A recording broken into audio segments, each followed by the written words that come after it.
What's going on, guys? Monday Bully Live. We got Kyle in the back breakdancing. I love it, man. Nothing but love. Let me bring my guys from Gaines Bullies. We got Donald Gaines and Mike Green. What is going on, folks? What is happening? Everything's good this way. Good deal. Well, first and foremost, everyone that's watching, we want to wish you a happy Memorial Day, man. Let's not forget the reason for the season, man. All those people that actually laid their lives on the line for our freedom and our way of life. Can never say enough, man. So salute to all my veterans and to those of you that are currently serving. Absolutely, man. Let's see. We already got people jumping up in here, man. We got Related XL Bullies asking what's the topic tonight. Adam feels like always. Yeah, we got Shade Tree saying hello in Sarata. Hello. Coach Karen, evening Bully fam. Hope everyone is well. What's up, fams? We got Maurice Humboldt. We got Ghost Dog Kennels. Happy Memorial Day, fam. Salute. Yeah, man, I appreciate you guys for joining us today. We're expecting our guy Con Gwyn from Fucking bullies. Yeah, I just wanted there you go. Folking style. Love the name, love the way he set it up, man. Pretty cool. But yeah, man, today people are asking like what's the topic? There is no topic. The topic is we're gonna talk dogs. Whatever you want to talk about, we're gonna break it down and we're gonna talk about it. Salute, coach. In here, Devon Effinger. All right, man, good deal. But yeah, man, while we wait for Con to join us here, this is an open platform. So if you have any questions, anything going on with your dogs, now would be a good time to ask. The beard is looking good, Donald. Look at that. We got beard fans. We got Donald beard fans. Look at that, man. Thank you. Georgetown Bullies saying what's up. We got Shade Tree dogs. Absolutely, man. So, I was actually pondering, right? I ponder a lot. I don't know if it's a breeder thing. Do you guys ponder a lot, Donald and Mike? Do you guys start thinking and going off as to? I remember myself all day, man. That's all I got is me and Mr. Ponder. Oh, okay. So you're in the same boat with me, man. So yeah, today I was actually thinking because I did a live where I put my boy Macho inside of the Bully Oasis, which is nothing more than just a little doggy pool we got for him. And, he got used to it and he was chewing on the hot dogs we got there. And I'm just getting him used to the whole thing. Then I was just wondering, man, and I know they have doggy floats, don't get me wrong. But I was just wondering if they have something where, the dog gets in, yeah, he floats and whatnot, but you're able to maybe put something on their paws where they're actually able to get more, now I don't want to say flippers, but something to that extent, man. I was kind of pondering on that a little bit today. We got Marley saying, had go Raul. I don't know what that means. Jenny Skoblokoff says, what do you do for heartworm protection? Jenny, what I do for heartworm protection, and it's not 100% proven yet, none of my dogs have heartworms, is garlic, raw garlic. I feed it to my dogs every single meal that they have. If you go to Google, immediately it's going to say garlic is not good for dogs. So before you counter that or somebody else who's just itching to get a little clout and got their phone on their hands, before you head in that direction, do me a favor. Go into the study that was made when they actually made the claim that garlic was bad for dogs. There's actually a vet out there, a very well-known vet, that actually put me to this. And he explains that they actually fed 13 garlic cloves to a dog. And the dog had a reaction. And then they called it allergic. So it goes to show that you got to be very careful where it is that you get your information from. Mike, I lost you there for a second, man. I guess you're gonna come back in. Brady Strevi. Let me see here. Oh, a call is gonna drop him. Freddie Strevi, Rail. There you go. I've been called a lot of things, but I've never been called Rail. There you go. Rail. Are you trying to get me to get a pocket? Keep having gains bullies. Their pockets are absolutely above the rest. I couldn't agree with you more. I think they probably have the best American Bully pockets out there. I mean, hands down. Coach Karen says, "Oh no, Raul, leave the rabbit holes to the dogs." Oh, here you go. Paulie Cordero, big shout out from Buffalo, New York, South Buffalo Bullies. There you go. Emilio Garcia, hello everyone. Emilio, what you got there, bro? Seems like you got a nice little hat in your hands there, man. Devin Effinger, question: Why don't you see too many true brindle bullies, especially XL? That's a good question, Devin. Devin, how do I explain this to you? There are trends, right? There are trends. And, I remember way back when I first started looking at bullies, maybe around 10 years ago, brindle bullies were pretty common. Now it's very hard to see a brindle. And it's nothing more than trends, guys. I remember about 10 years ago, the new thing was tries. And then when the tries were coming in, then people were saying that, bullies shouldn't be tried. They're no real bullies, Then after that came the Merles, same story. And I'll tell you, I was one of the ones that was against the Merle. But once I learned about it, and I learned that you can test for things. Okay, so we got Mike Gaines back here. Hold on, let me bring him back on. All right, guys. Yeah, you dropped out there for a second, man. Fell out. Yep.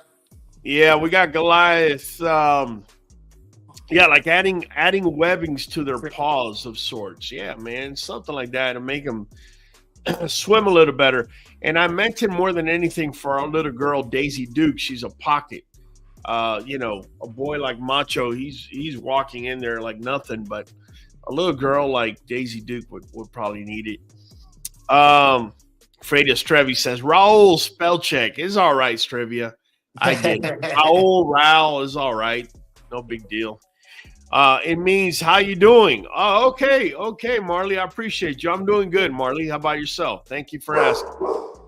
We got Georgetown Bullies. How often do you deworm your dogs? Guys, how often do you deworm your dogs? Once a month. Okay, is there do you have a fixed date or you just do it whenever? First of the month, last day of the month. Occasionally with the dog, I've got them on Brevecto, and that I'm doing every 90 days, and I write it on a piece of paper and look at it every day. But yeah, the regular dogs, I'm heartworming them once a month. Okay, good deal. We got Ghost Dog Kennels, man. Ghost Dog, number love, man. I appreciate you. And real quick, let me just welcome you on board, Ghost Dogs, number love. Listen, guys, we let the world know we're going to have Con Gwen up in here from Foking, and I want to say it correctly, man. It's Foking Style. And he says, in Rocco we trust. He's back here, man. Let me go ahead and bring him on. Let's all say what's up to him. How's it going? My guy? What's up? Hey, what's going on, man? All right. Hey, nothing much, man. Glad to have you on our live over here, man. Hey, thank you for getting on. Con is Con's sick, man. He come on, even though he's sick. So you really weren't feeling well. Listen to that. I appreciate that, man. Thank you. Oh, okay. Can you hear us? Yeah, I can hear you guys and everything. Okay. Good deal. Well, listen, Con, Check it out, man. I know a lot of people like right off the bat. Let me just show the dog because I think once I show the dog, they're gonna know exactly who you are. You know how the bully world works. Yeah, Sean is the owner of this magnificent looking beast. This is Rockomania, better known as Rockomania in our community. At the bottom, you can see they probably used his X-ray for a pre-standard is what they probably did. So, listen, Khan, do me a favor, man. Can you talk to me about your history? What got you into breeding, and how did you get all the way into producing such a dog? My history. Oh shoot! Hold on 1 second. My history. I started this right around. Sorry, I'm chewing on some halls. Sorry about that. You're good. You're good. So I don't have to cough on you guys, but man, it's bad. But I started about like around 15 years ago. As far as American Bullies, knowing what the breed was, what it is about. Basically, really, honestly, just starting out with some classic type dogs. I didn't know anything back then, about 15 years ago. So, I started, I think about 15 years ago, there were still Hoobly, there were still eBay Classified, there were still the MSN board coming on. There was still the Elite Edge board coming on on the web, on the internet. The Dirty South board, and there's all the other shit. Sorry, but that's when I started looking into these dogs, and my first dog was a classic dog from a kennel here in Chicago. And that's how I started with the American Bully, and then I bought a dog named Bella from Rudy from Motown Kennels up in California. That's really my two dogs. That dog right there was supposedly a present to my wife right now, but basically it's just me and my daughter. We wanted a dog like her. So you kind of forced her into it. It's not really not enforced. She got dragged into it. Yeah, you're right. Man. But I know nobody wants to hear that damn story, but how we got to Rocco was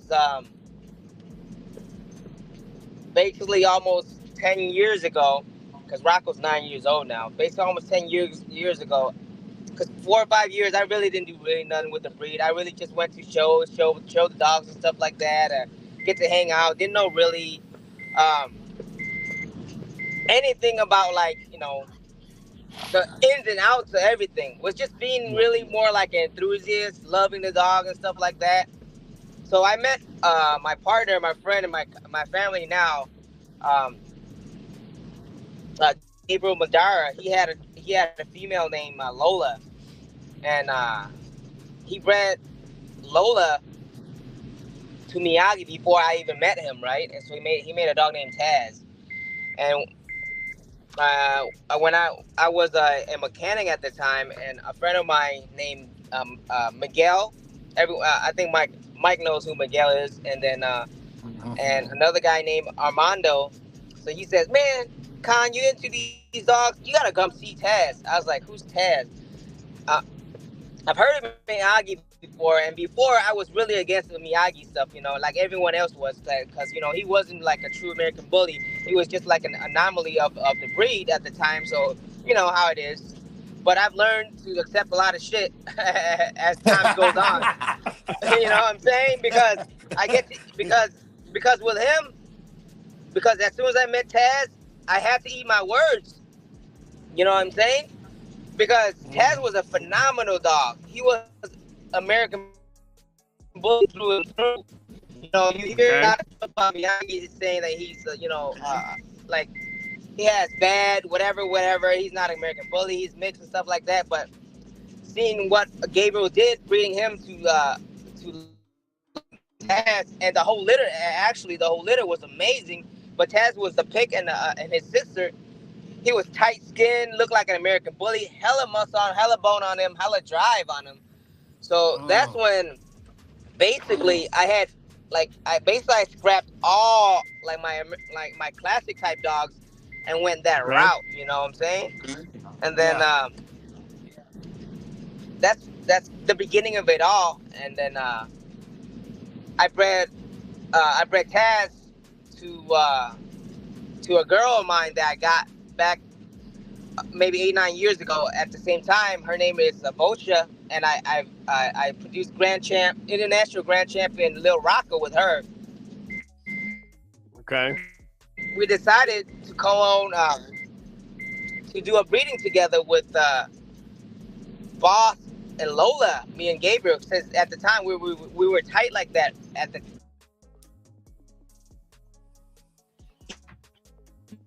He was like, whoa, is it me that's losing connection, guys? No, I think Con losing. Can you hear? I think Con. Yeah, we lost you there for a second, but you're back. You're back. Where was I at? Where was I at? You decided to breed Lola on Boss. And that you were down with the other guy. So we yeah. So we saw Boss around the internet and stuff like that at the time, and we liked him. I liked him because what Lola lacked is fronts, right? Okay. She lacked a lot of front. She doesn't lack as much. Like she's a little bit. She needs better feet, and Boss has great feet and great front on her. So, and she has a great rear. So we didn't need the rear from him. So what we needed was his head shape and his color and his his bone and his feet. So we looked for it. We looked for him. We didn't know who owned the dog at the time, so I had to reach out to my shipper. Now his name's Jason Dyson. He sent me to the right person, which name is Cloud and William Bank. At the time, they owned the dog together. So I reached out to William and Cloud to say we want to breed him. So we paid the fee, we paid the shipping. You know, we did the projection, all that stuff, and we got the semen shipped, and we did the breeding, and the rest is history. That you guys know, he was born on May 19th, 2015, and then that's really it. I mean, that's how we got to producing Grand Champ City of Bullies Rocco Mania.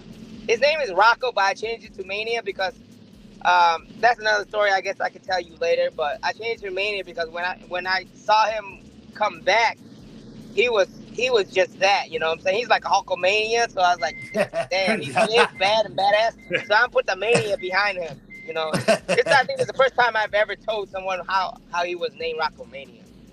Wow. Well, I think it's a good thing. I think it's a good thing, man, because marketing wise, I think it's a good thing that you share that with everyone. I think the name is phenomenal. I think Rockomania, it shows a level of confidence. You can't just put mania on a dog. I get that I love that you get that, because I've seen a lot of dogs way before him. At the time of him, like I've never seen a dog like him. So when I seen him back, because we sold him, then when I took him back, ain't nothing like him at the time. So I was like, you know, I was that confident that he was gonna do something. But I couldn't agree with you more. Now let me ask you a couple of things. Can I ask a question though? Yeah, go ahead, Mike. So you took Rocco and you started showing him. I seen him a lot of stack offs with some big dogs out there. So you showed, you know, showing him did that get him out there to see what he was? And I know he was didn't he win international or something like that? Rocco, I showed Rocco his first show, and then Rocco's confidence is so badass that I've never shown a dog before. I've shown a couple of dogs before, but I've never shown a dog like him before. But with him, when I walk him in the building, Mike, no one have ever seen him. People have seen him on the internet because I started a little campaign before that, before I even showed him. So it was Winning City, I think it's Winning City Roundup, thrown by Hakeem Brahma and the Annabelleville gang or something like that. Bully camp. So I walked him in there. He's confident as hell. He perks up. He act like he owns the building. So when I put him in the show one against and the judge was Cindy McCloskey. Show one against the top dog of the nation. At the time, it was Mufasa. I think at the time he had like 50, 60 wins already. Damn. So when I put him with Rocco, we took best in show against that dog, and he was already 40, 50 wins in. Wow. And Cindy said she has never seen a dog like this ever before. She said, you need to get a handler to show this dog, to campaign him, because he is the epitome of what American Bully should be. And I was like, okay. Sorry. I was like, okay, I'll do that. So I hired Tyler. I'm sorry. Tyler, I forgot his name. Man, I'm gonna have to do a lot of beeping after this live. Yeah, I'm sorry. Tyler Wilson, and he campaigned him to his championship. Wow. Yeah. So let me ask you this: your best guess, or unless you have a specific number, how many pups has Rockomania produced? 900. 900. Wow. Yeah. Damn. Yeah. He could have produced probably way over 1,000, 2,000 if I didn't put his stuff so high. What's the stuff he had now? Is that 50,000? 50. Basically, ballers only, or really just clothes. You know what I'm saying? Yeah, you pretty much got him close, man. That's fair. Who would you say is his very best production?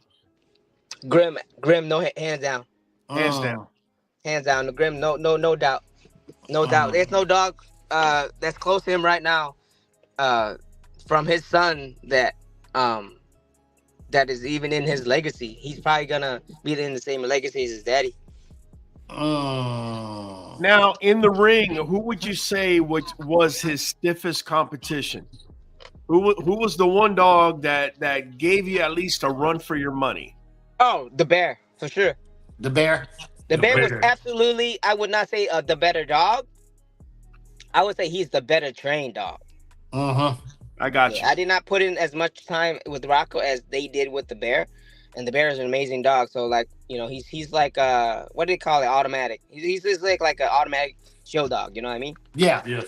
Yeah. Kind of like with these guys trained over here, automatic little. You know what? I've been telling them the same thing, that they've been doing a phenomenal job. A lot of people, anybody to buy a puppy from them is gonna get a socialized puppy and a trained puppy and a smart puppy. You know what I'm saying? That's one thing. Like, you need to be, as a breeder. You got to put in the time. Yes, sir. Absolutely. There's no substitute for time and for experience. And, you know, we have said that on this platform many, many times, man. Let me ask you this, man. And I'm sure he's got 900 pups all scattered around the world, I would think. Yeah. Or just here in the U.S.? No, everywhere. Australia, Europe, Africa, Canada. You know, almost every continent except Antarctica, I guess. Right. I'm gonna ask you what all of my followers are probably gonna ask you, because they ask everybody else that jumps up in here. What do you feed him? Rocco is on raw, and he's on and a little bit of kibble only. Can you repeat that again? Did you say he was on what? On raw? Yeah, he's on raw. Okay. That's excellent, man. Excellent stuff. Let me ask you this. Females that he's produced. Now, I know Grim, you're saying is his best production. We get that. Is there any female that is a twin of his or very similar to him? It's hard to say, you know. I don't think there's a female that's his twin. But I think he's produced a lot of really nice females, you know. It's hard to produce a big girl like him, because a lot of people that breed to Rocco really breed a lot of pockets to him, not a lot of standards. So they kind of shrink the dogs down a little bit. But there is a lot of females out there that's really nice off of him. I think one girl I really like, her name is Sassy. I think he's Champ Sassy. She's produced by Heather Tucker, and she's a really nice female off for him.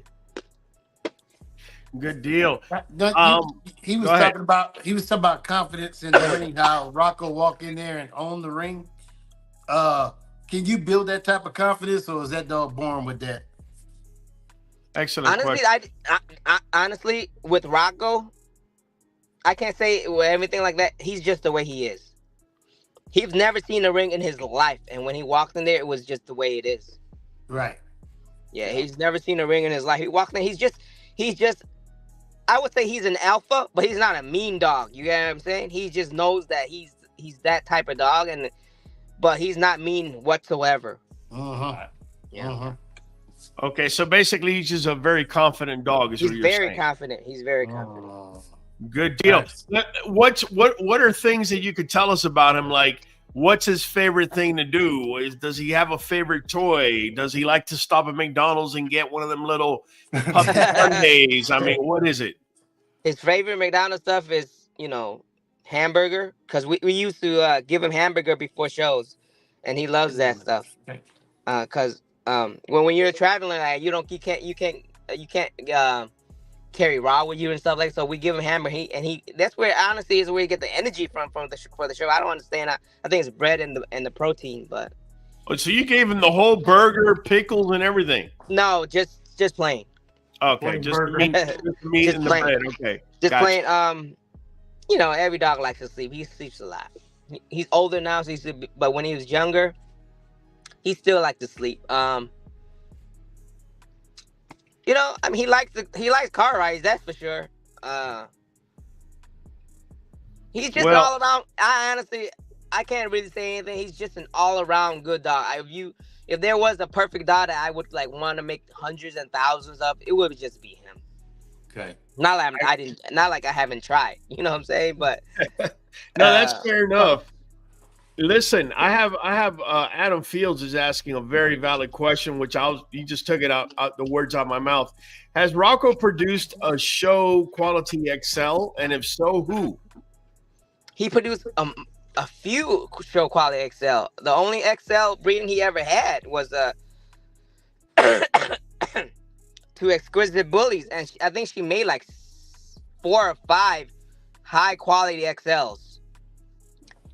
And she made 3 sons and 2 daughters, and the 2 daughters right now are doing their own damage up in producing wise for a few kennels and Christy Vasquez or something like that. You got to go check them out. He's done some really nice stuff with XLs. Excellent stuff, man. Listen, I see over here, and I had spoken with Mike and Donald about this. I see you got your own registry going, the BBKC. Can you talk to us a little bit about that? Well, I started the registry in 2019 because I was seeing too much inconsistency as far as breeding, as far as people still falsifying papers, people still hiding stuff and stuff like that. And I wanted a registry where the people can just trust the registry to his job, as far as having the correct information and having any dog that's breeding in the registry to be DNA profiled. So it levels the playing field as far as people cheating, in the breeding, because sometimes, like back in the day, as everyone knows, people use studs and they're not the stud that they really said they used and stuff like that. So you want to create the same thing, and you're never going to be able to create that stuff because they've used a secret sauce, as what they say. So that's why I wanted to make everything legitimate. So everything is from the parents to the puppies to the production of the puppy. Everything is traced. Everything is DNA profile. So it makes it easier for the new guys, the old guys, and the future people to produce the look of what the registry want. So you don't have to second guess where the lineage is coming from. That's a very valid, man. I've been standing up here wanting for all registries to have a DNA profile as part of the registration process. Yeah. I am so glad to hear that this is something that the BBKC is doing. Let me tell you, just that alone for me it's a game changer. Let me ask you this, BBKC, you said you started in 2019. Where are the shows mainly located? Right now, is only in Chicago, but I think a few people have asked to branch out to throw the show. So we're probably gonna have one in Texas pretty soon. And there's one that's gonna be in Florida. A lot of people are waiting outside of the country, like Europe and Australia, to throw one. It's just we need to go international as far as the cloud for our registration to make it a lot bit easier, because if we do registration now and sending it back and forth, it's like $80-$90 just to send one piece of paper. So we're working on that now as far as the cloud. So everything going to be online.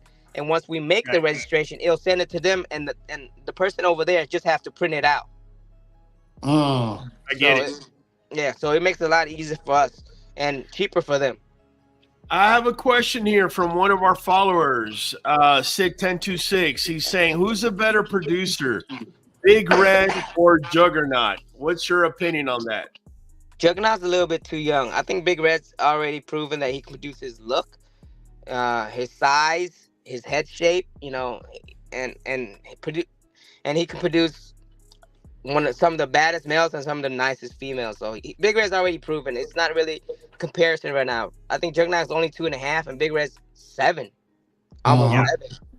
And he's still getting bread. You know what I'm saying? So he's still getting sought after. Well, he got that sauce. He got that secret sauce. Yeah, everyone wants the short back and the tight skin and the headpiece from him. So yeah.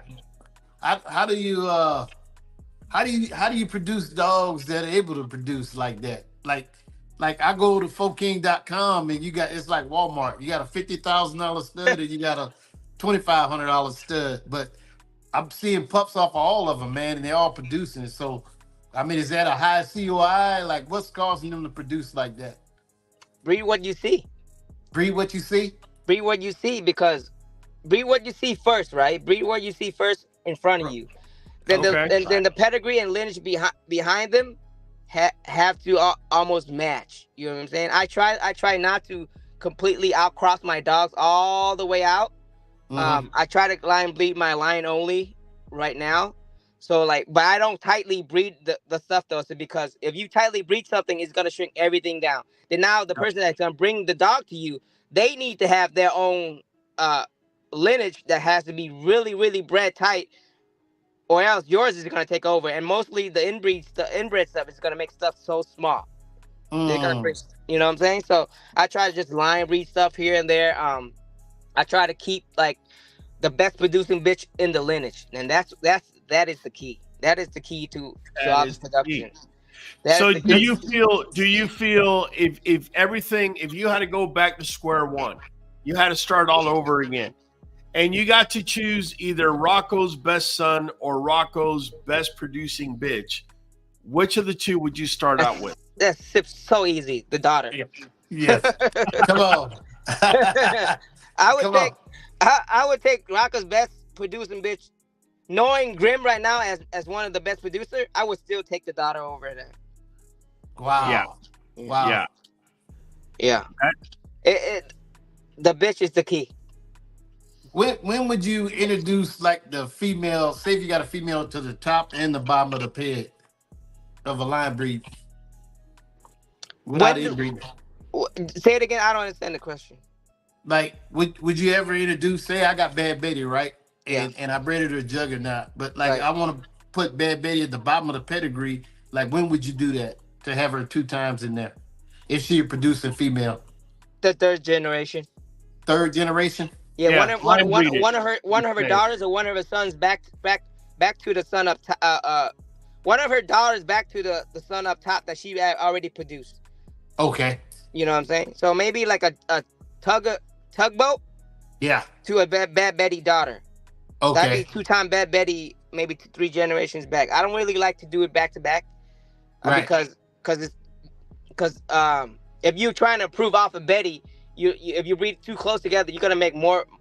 I'm not saying Betty's a bad bitch. You're gonna make more Bettys, but like you want it to be better Bettys. You know what I'm Right, saying? Right. Better Yeah. Bettys.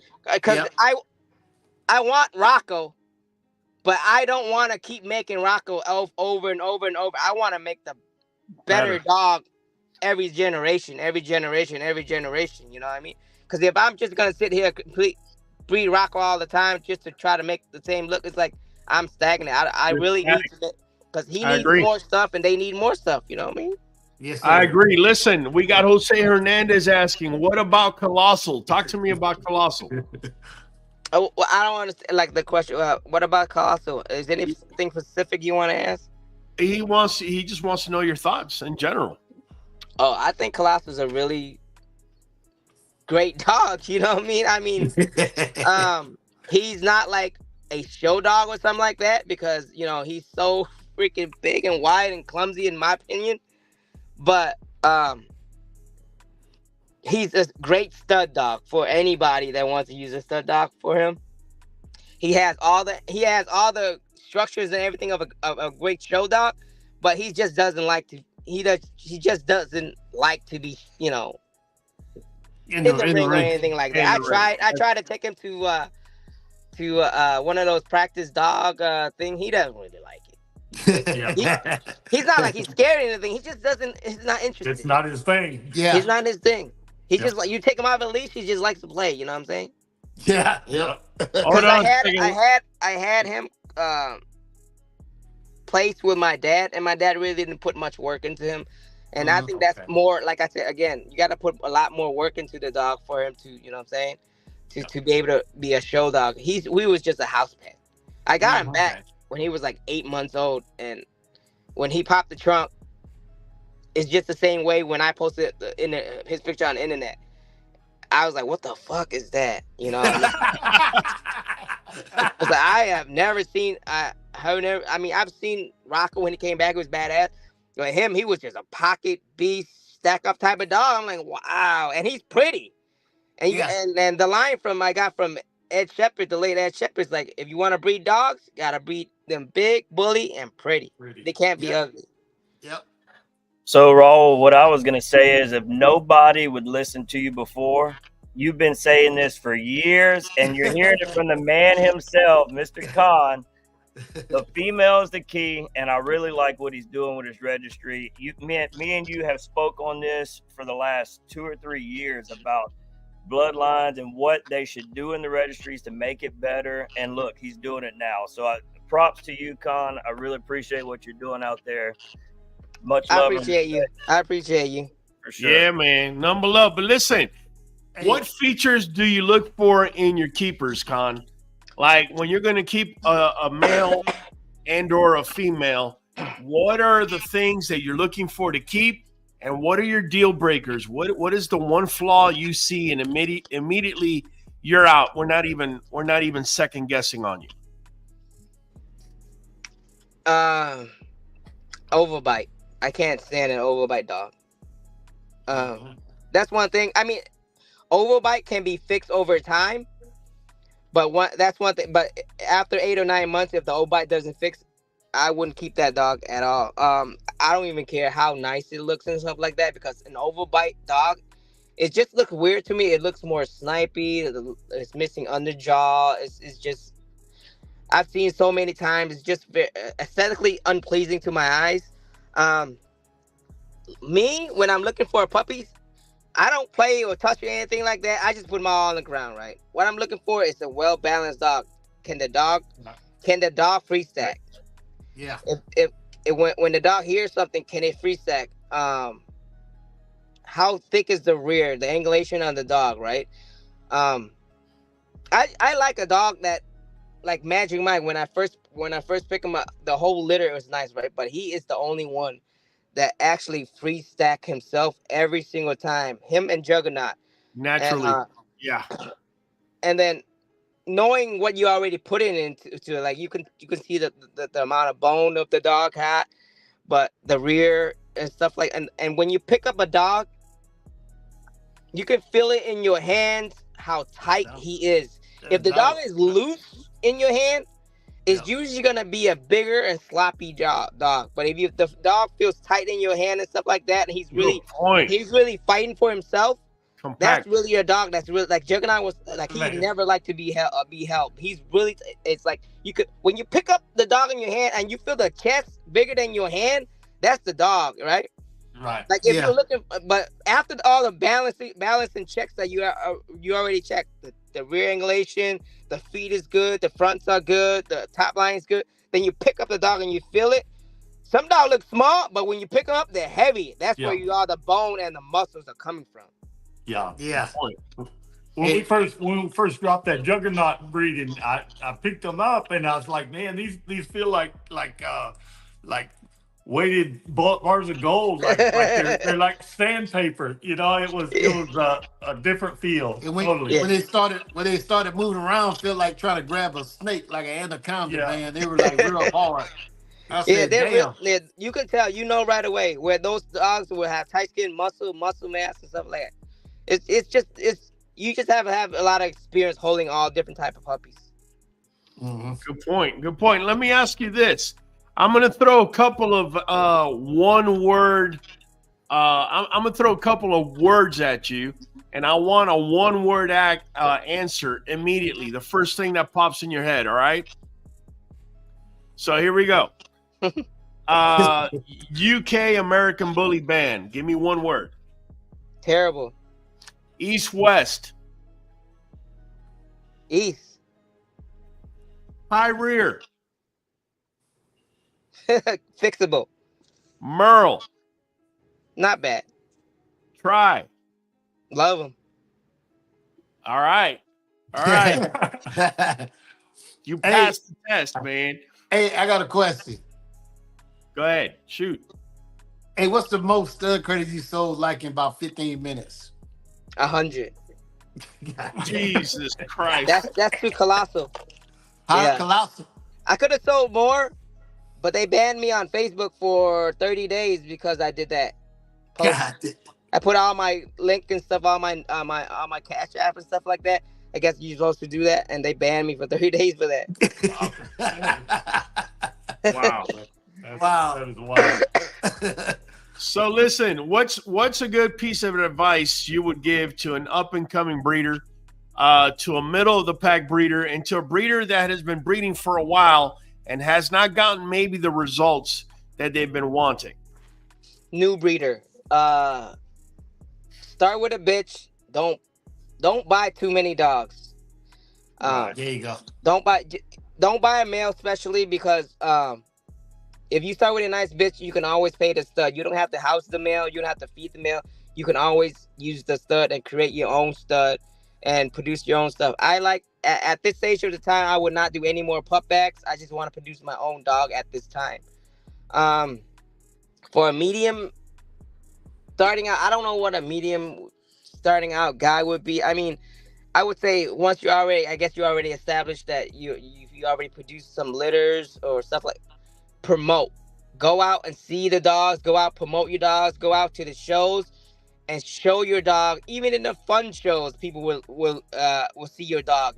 That's one of the things a lot of people don't understand, that fun shows are there for a reason, because a lot of people who don't know confirmation, stuff like that, up until now, a lot of people don't know a confirmation, but they will go to a fun show. They will go to have fun, mingle, talk with people, and they'll see your dog in there, and a lot of judges, a lot of people who show dog will see your dog and be like, dude, what are you doing in the fucking fun show?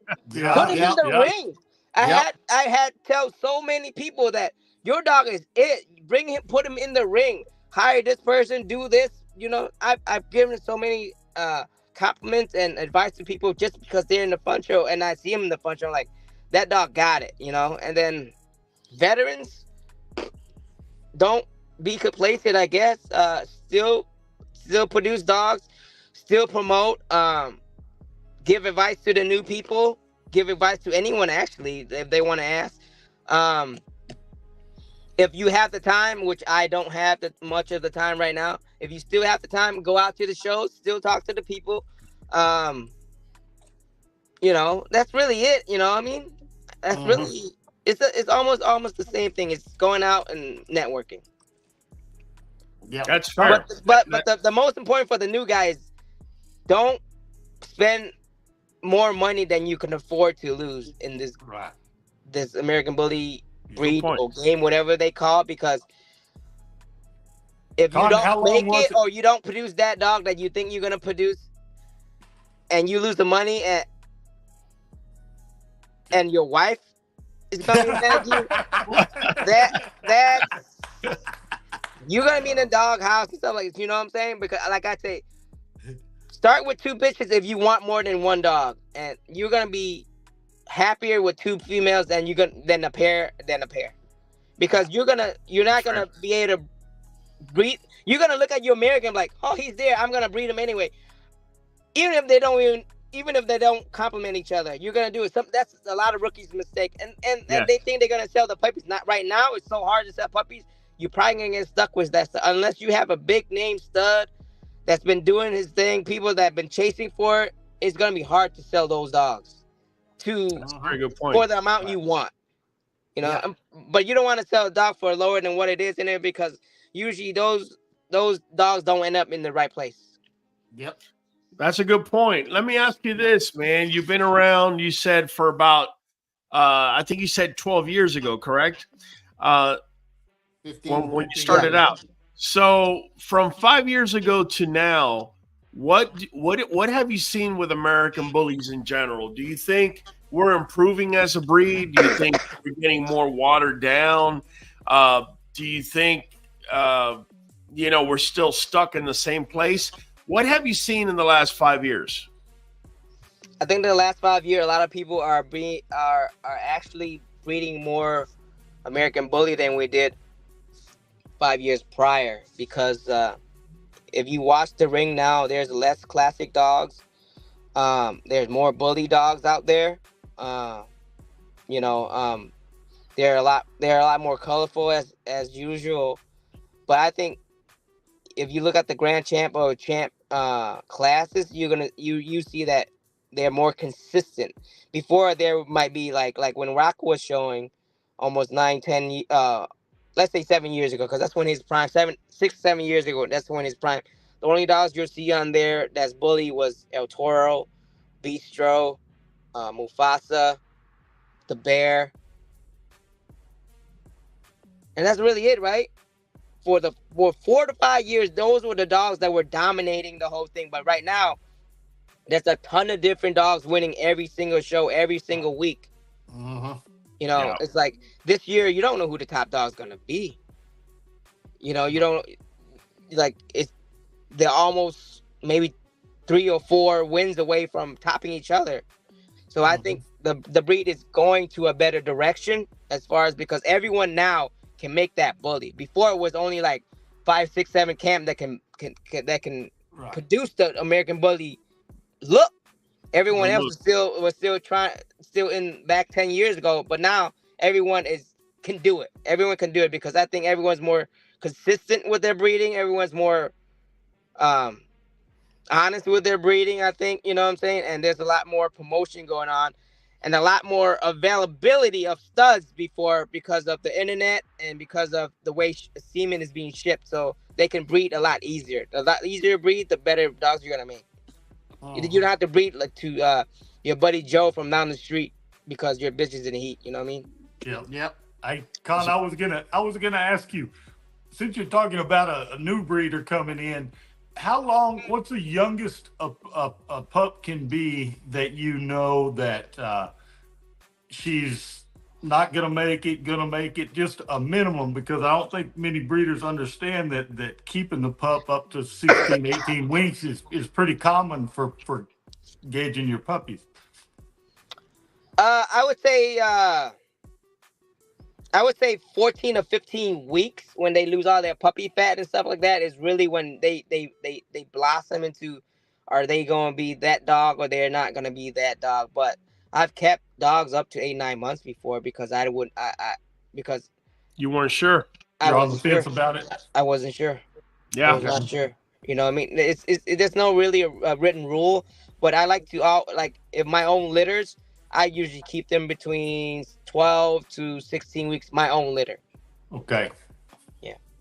That's great. Well, that's yeah. Mhm. Yeah, we have spoken about that in the past. Me personally, we hold them until 10 weeks. But yeah, if you can go up to 16, which is at that 4 month mark, usually it is then that flaws really start popping up. Yeah. This is why you got breeders wanting you to pick at 6 weeks. Puppy's not going to be East West at They 6 weeks. still got so much fat. They Yeah. still look Yeah. like they got a hella bone on them. When it's really fat, you know what I mean? Yes. Saying? A lot of these people thinking that the fat is bone. Is when you're experienced, you know that's not bone. That's just puppy fat. The Yeah. 6 week mark is when you want to take pictures of them because they look so good, so thick, so happy, and that's so that you know what I mean. Yep. For to lure the people in to see you know your clientele and stuff like that to see your puppies. That's when they look the best. But like when they're 12, like you said, 12 to 16 weeks, that's when they lose everything, and that's when everything starts coming in. Listen, I have a question here from Coach Karen. Now, before you answer, let me hone you in on something.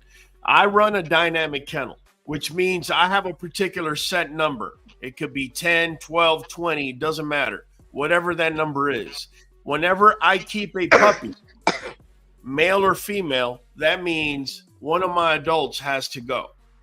Right? So listen to her question. Coach Karen says, Folking, do you get rid of an older female then to keep a better female puppy? I don't think I've ever sold an adult female ever. I've kept every one of my foundation females. I don't breed a lot. Maybe I do once a year. So my oldest female right now, that it is 14 years old, I think. That was my first breeding. She was 14. She's 14 now, and she's still with me. And I bought her. Her name is Bella. I think I told you that from the beginning. And he only did one breeding with her. And then the other dog I kept now is Vocha. She's 10. And Lola, Gabriel still have her. And then every other, I have never sold a dog. I really don't even sell adult female, period, at all. I get a lot of people ask me all the time if I sell adults. I don't sell adults. Once I get attached to the dog, they stay or they get co-owned with family members like that. But I do keep the daughters from her at the same time if I wanted to. You know what I'm saying? So like what's her name? Vocha. I kept her daughter and co-owned her out with a great friend of mine, and we produced Magic Mike together with her. Okay. Yeah. So I've never sold an adult female. I think like if I ever have to like she said, if I ever have to place the dog out, it would be strictly fixed and as a pet home. But I don't think I've ever done that. But maybe one time. I have to say one time because Hot Topic, I didn't produce her. I bought her, and she's a really great dog though. But the person who liked her so much kept asking me for her. So, and he's such a good home that I sent her to him as a pet home. But I usually would keep her too. She like I think I told Donald and Mike before. She's probably the best dog whelper ever. Mom of all the dogs I've had. You do not have to touch her puppies at all. If you touch her puppies, she'll nudge your hand saying, I got it. Just feed me and let me out. I got it. And that's where the big red litters and everything came off of. Wow. I've had some like that. Sid1026 has a question for you. Which class do you prefer to sell for your business? And which do you prefer to show for confirmation? My wife and I love the standard class. And then the pockets are really the ones that are selling a lot. Okay. Yeah. Good deal. Yeah. Good deal. Now, you did mention that, you do DNA profiling on your dogs with the BBKC.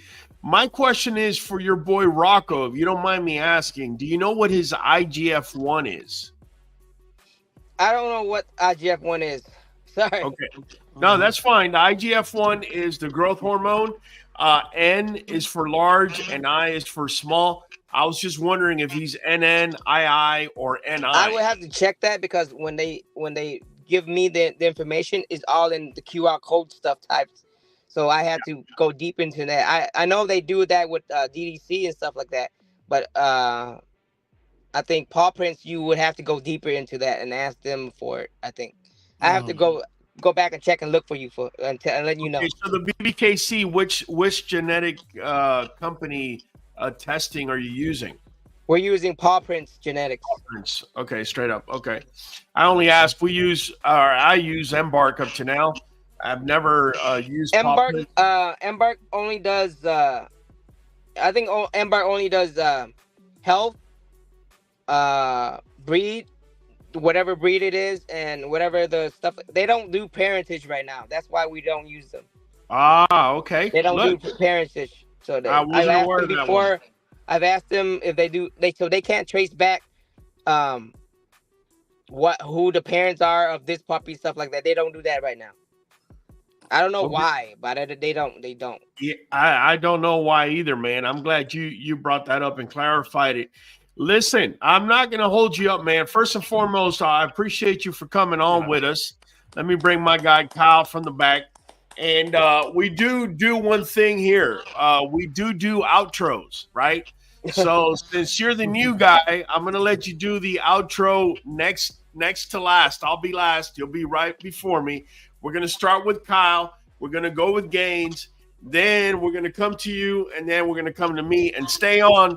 Just because we're going to do the outro doesn't mean you got to leave. We need to talk to you on the other side of this. So, Hollywood, make it happen, bro. It's your boy Hollywood Holland, your boy in the back at the queue, and we're catching you on the next one.